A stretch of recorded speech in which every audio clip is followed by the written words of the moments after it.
You can't evolve your soul if you're always holding on to a life that is no longer serving a higher purpose. In today's video, we are getting into ego death psychology, exploring this psychodynamic experience of the transpersonal and how our human is being called to go through this painful transformation. And then we'll get into, how do we safely do this? What are the tips and tricks that I can give to you throughout my process? How can we do this safely, lovingly, with just a little bit more wholesome energy because it is so much. Now, I want to emphasize that my previous video I made was about why you need an ego. You need an ego, you just need one because autonomy and for the continuity of your individuation process, to meet conflict in life and to look at it and say, I am going to take you on even if I fail. That is the power of the ego. And so I made this whole video on it to give us a really strong, a connection to the structure that is innate. It's inherently always refining itself depending on the experience in life. But go ahead and look at that video. That is going to give us even more of this cushion around the idea of what an ego death is. Carl Jung talks about an ego death being a psychic death. So, the sense of self, this is all dissolving and dismantling. And this is because the ego is no longer connected to this image of the reality that once was. So, the ego is slowly, or it may be very abrupt, it's going through this transformation where it is being called to move away, to step aside outside of its immediate consciousness, the associations that it has built, and it's kind of stepping aside so that the self, the higher self, can come in and it can begin to reorganize this new image of self, the new sense of self. And, the ego's experience of this feels like an annihilation. Where is my life going? What is happening? Who am I? What is everything that I have once believed in? Where is all this going? Honestly, the biggest question of all that happens in an ego death is, who am I? Who am I? I know in my personal experience, I had to leave my immediate environment, which was so beautiful. The external reality I was living in was, huge trees, a very family oriented community. It was so loving and wholesome. However, the soul reaches a point, it's calling for a higher experience, a transition, transformation, because it can no longer reside within the confinements of the ego. So I had to leave my immediate environment, which was just so beautiful and wholesome, to go into the desert. And in the desert, I quite literally went through like just the most radical ego death and depersonalization. And I'm just so grateful that I did have one very powerful person who anchored me into that process. Husa. Just so much love for that because he has now passed away. But what a beautiful experience. And then in that ego death and being in the desert, how symbolic is that? It was, you know, such an interesting release of the image, the ideas, the relation to who I thought that I was. And that's exactly what, the psychic death is. You're no longer associating to the comfort, but you are now having to sacrifice. This is huge within the process, to sacrifice your ego to receive higher self, higher consciousness energy to filter in.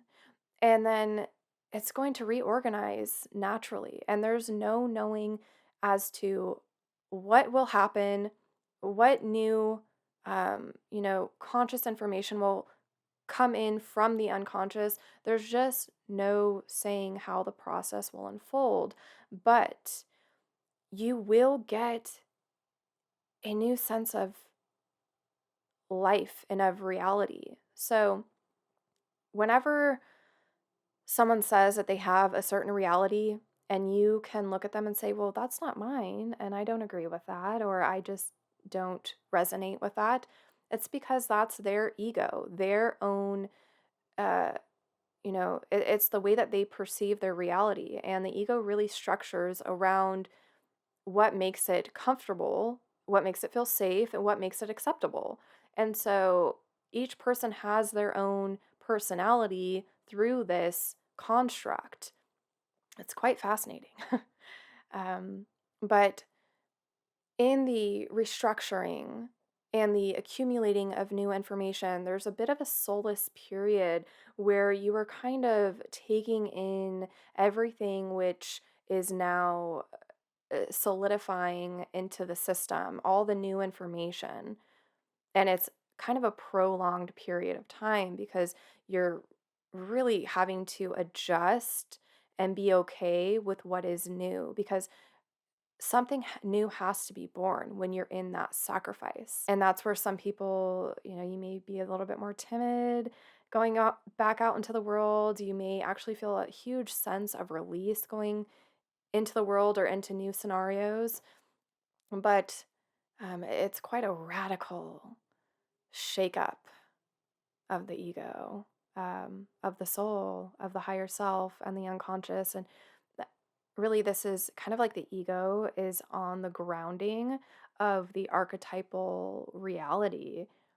And it's like flooded with these new possibilities and interactions, and everything just feels very sensitive. It's like the snake who peels its skin off, and then it's got that fresh, new layer on. It's like that's sensitive, that's vulnerable, and that should be really, softly taken care of. Although a snake is probably a little bit more rough and wants to get dirty on the outside, so it kind of accumulates back into that more grainy reality.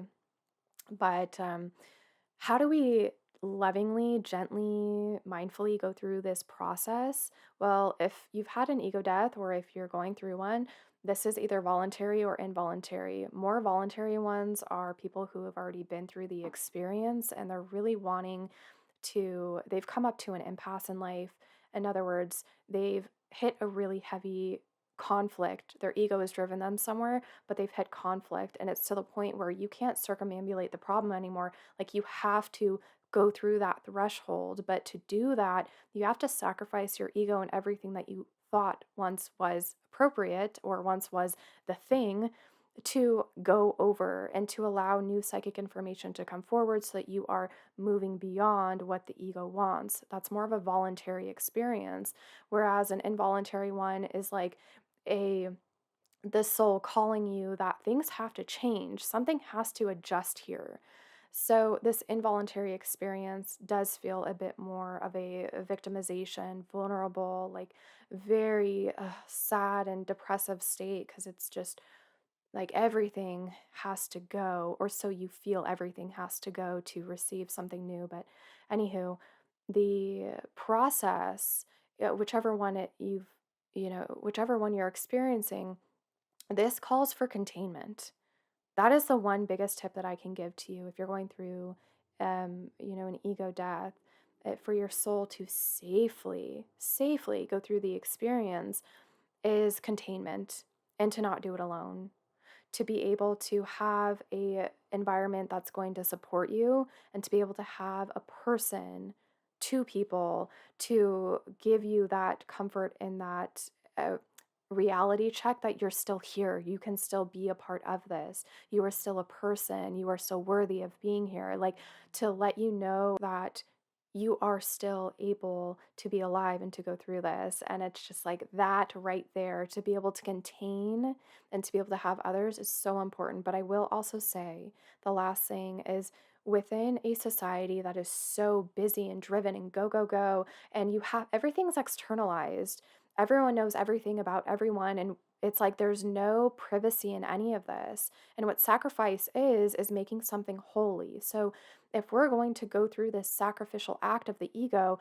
then we should make the process as it is a holy process, meaning we need to look inward and kind of shut out the outside world. It is okay to be selfish in this time because you have to understand what it is that you're going through. You have to listen to the voices, you have to cut away things. And that's really difficult when everything that's so busy and saturated and loud and it's like very high intense, it's just too much when you're in that vulnerable place. So it's okay to contain, have your people look inward and shut away from, shut out just momentarily because you will go back out into the world. Even if it's 2 years, 3 years, 4 years later, you will.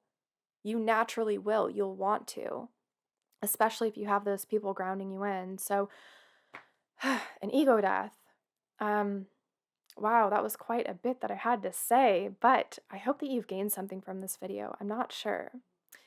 It's important to have an ego structure. It's also important to know how to go through an ego death because the ego can't be the definite role all the time. It's too heavy, it's too much.